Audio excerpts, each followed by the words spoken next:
Salah olarak biz her yıl 2 Ekim tarihinde Salahaddin Eyyubi'nin Kudüs'ü Haçlı işgalinden kurtarmasının yıl dönümünde etkinlikler, programlar yapıyoruz.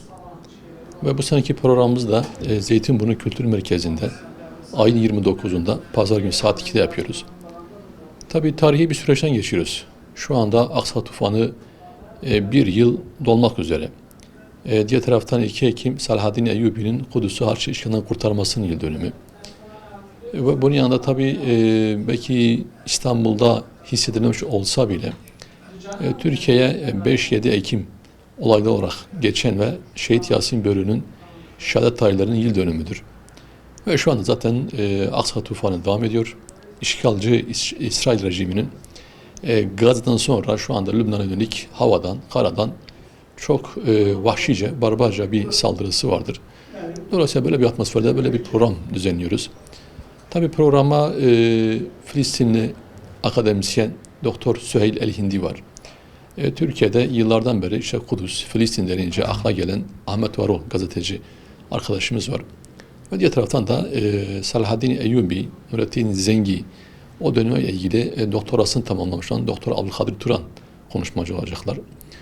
Ve biz bu programda Aksa Tufanı'nı, Kudüs'ü, Salahaddin'i tabii caizse konuşacağız. Ve bu yanda Aksa Tufanı'na yönelik olarak Türkiye'li Müslümanların üzerine düşen görevler, vazifeler nelerdir? İnşallah bunu konuşacağız, anlatacağız. Ve bu programa bütün halkımızı davet ediyoruz. Ki pazar günü saat 2'de olması da en azından insanların müsait olma şartları daha fazla. Ailece böyle bir programa davet ediyoruz. İnşallah gelirlerse inanıyorum faydalı bilgiler elde edecekler. Ve orada konuşulanlar belki hepimize yöneliktir. Sadece bir kesime değil.